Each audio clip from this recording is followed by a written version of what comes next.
National parks are amongst the most special places on Earth. They are beautiful, rare and fragile landscapes which need to be looked after.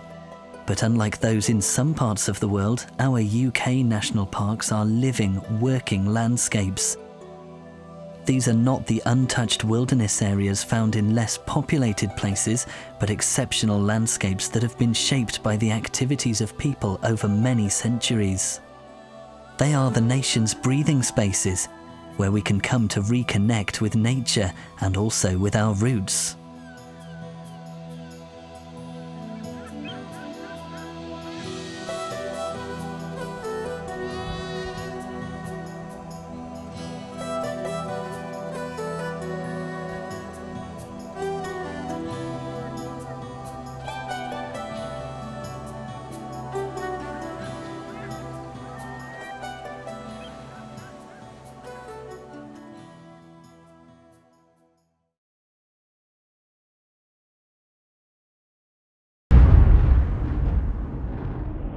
A combination of fire, ice and water over many millions of years has given North Pembrokeshire an unusual variety of scenery in a small area.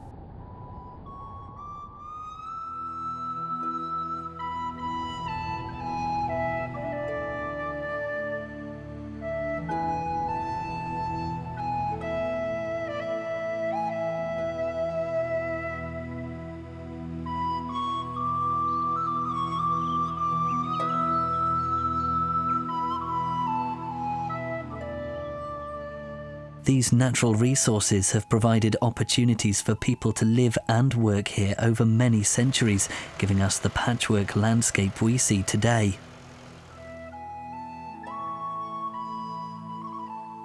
There are glimpses of past generations all around us.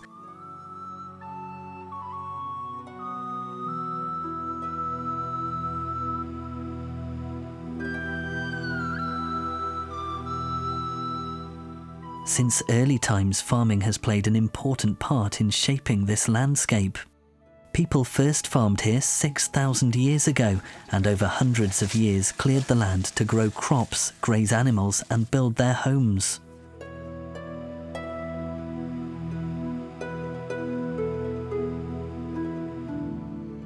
Echoes of past generations still haunt this quiet landscape.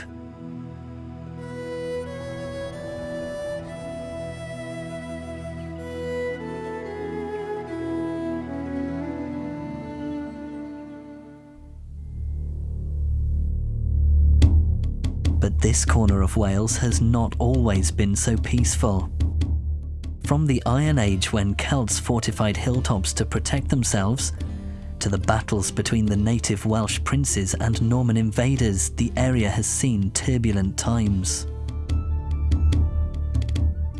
Here in Newport, the Normans established a stronghold, laying out a new town and building a stone castle in a commanding position.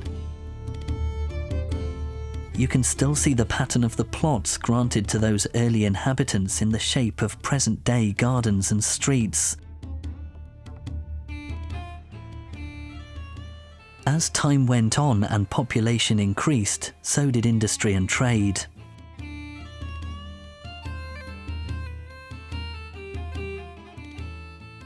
Evidence of past industries is scattered throughout the area.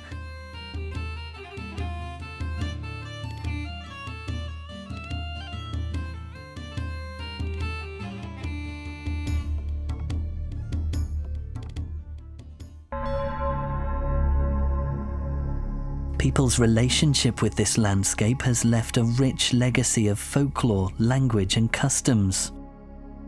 Known as Gwlad Hyd a Lledrith, the land of magic and enchantment, North Pembrokeshire is mentioned in the Mabinogion, a collection of medieval Welsh legends.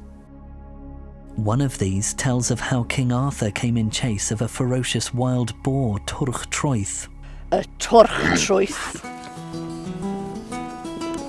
Yn ôl yr hanes, cafodd y baedd gwyllt ei erlyd gan wyr y brenin Arthur ar draws Iwerddon. Ar draws y môr, ac ar draws mynydd y Preseli. Dyma lle bu ysgarmes weidlyd. Lladdwyd nifer o ddynion Arthur.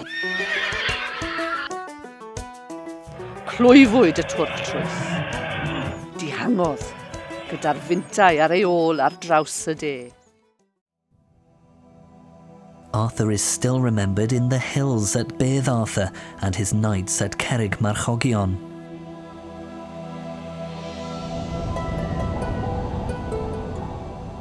For many, this magical landscape has a spirituality which can be sensed in its ancient places.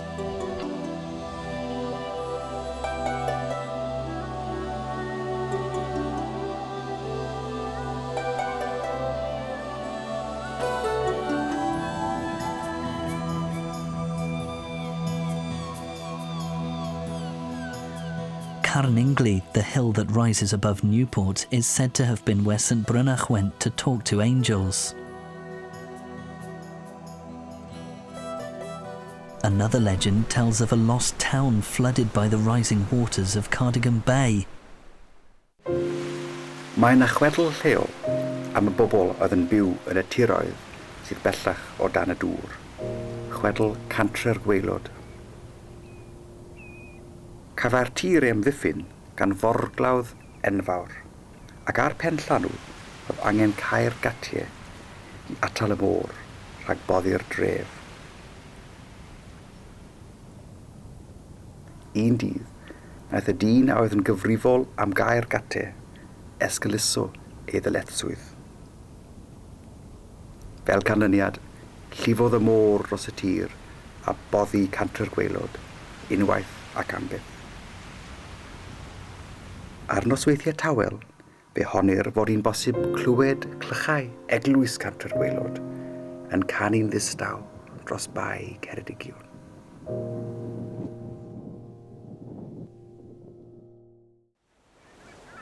You can still see remnants of the forests drowned in the floods caused by sea level rise after the Ice Age.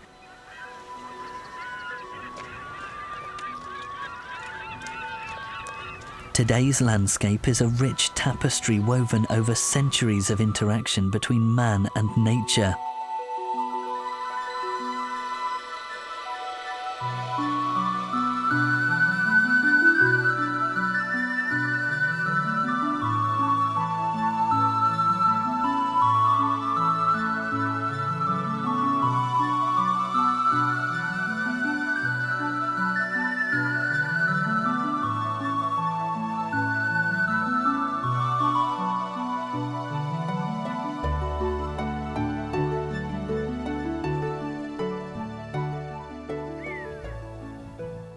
But the pace of change has been slow until now. Human activity could affect this landscape as never before. Climate change has moved us into fast forward.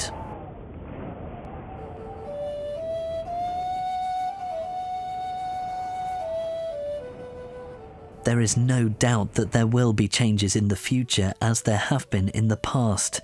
What is important is that we adapt quickly and work with nature to ensure that the special qualities of this area are not lost. How we manage this landscape can make a real difference to what happens in the future. This is one of the special places on Earth. Let's look after it.